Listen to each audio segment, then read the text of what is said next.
Hi, it's Caleb. I thought I would put up a video regarding some of the experience that I've had in purchasing silver, and hopefully you can learn from it and maybe not make some of the same mistakes I did. Well, when I first started purchasing silver, I obviously didn't know a thing about it, and one of the first purchases I made was several of these Lakota silver rounds. They're very good looking coins, as you can see. Proof quality, 1 ounce silver, 99%. Made by the AOCS Mint, I believe it is, for the Free Lakota Bank. And that's a very good looking coin, proof quality, collector quality coin. Or sorry, it's a round actually. But I paid several dollars over spot price for it. And that was also the case with the Australian Lunar Series that was my next purchase. And I bought these. This is the Year of the Mouse, reverse cameo, Queen of England. Very good looking coin, almost proof quality, I would say. And you can get 12 different types of coins for the 12 different Chinese year animals that are on the coins. Year of the mouse, year of the monkey, year of the tiger, and that sort of thing. Very good looking coins, very good quality, but I paid several dollars over spot price for them, quite a high premium. So then I decided, okay, well, I'm going to start trying to purchase any sort of silver I can lay my hands on for spot price, basically for the price of the silver. And I started to buy some of these different odd commemorative coins and collector coins. Like this is a Barbados $10 sterling silver coin. Proof quality, as you can see, very nice looking coin. I got it for a very good deal on eBay. And also this Jamaican commemorative coin. Very good looking coin for a very good price. Yet I noticed that I was doing a lot of research for these various odd commemorative coins and collector coins from various parts of the world. It was hard to do because they usually don't stamp the percentage of silver on the coin, and they don't stamp the weight on the coin. And sometimes the seller on eBay doesn't put that information up. Maybe he doesn't even know. He's just like, I got this coin from Jamaica. I don't know anything about it, so I'm going to start selling it for $5. Okay, that's great, but if you don't know anything about it yourself, you've got to go online. And I did that. I had to go online and search around to try to figure out exactly how much silver was in each one of these coins. So it was a whole lot of time and effort spent in trying to get good deals on a coin here and a coin there. So then I went to junk silver. And junk silver is basically like this Canadian 1963 50-cent piece. It's 82% silver. Junk silver is just old silver coins that have been in circulation. And I also got a Morgan dollar, which was very good looking, 1880, so it's a fairly common year. Again, though, I paid several dollars over spot price for that Morgan dollar. And I paid a pretty good reasonable price for the Canadian half dollars, but it can be a bit challenging because, for instance, Canadian silver coins, if they're 1967 or earlier, they're 82% silver, and American coins are 90% silver up until 1964. After 1964, certain ones are 40% silver and others aren't, I don't think, any silver at all. And so it can be a bit complicated. It doesn't take too much work, but at the same time, if you just want to buy some silver quick, sometimes it can be a bit challenging when you're dealing in junk silver. Although the prices are oftentimes quite good.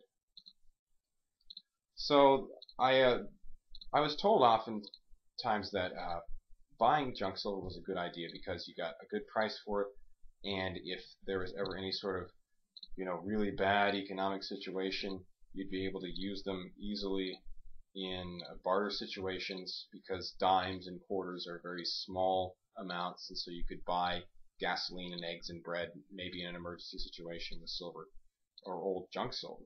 But the problem is that dimes aren't 1/10 of an ounce. They're like 0.0076 or 75. They're this odd weight, and they're 90%. They're not 100% or 99% silver. And like I said, Canadian silver coins are 82%, and they're not even weights. They're not in an ounce or half ounce. They're these odd weights. And so you have a whole bunch of odd weighted coins with odd percentages of silver. And that would be really challenging for any sort of cashier, having to weigh each separate set of coins out and then maybe have a chart and do some calculations. Some people might do that, but a lot of people wouldn't want to mess with it. If you were ever in a situation where you had to use silver or gold to make purchases, I think that it would be best if you just had like a half-ounce round, like this APMEX round, because it's recognizable. APMEX, everybody knows about APMEX if they know anything about gold and silver, and it says right on the coin, or right on the round, 0.999 fine silver, 1/2 troy ounce, easy. And all a person would have to do would be check online or check their radio and get the price of silver, and then they can make a quick calculation that way.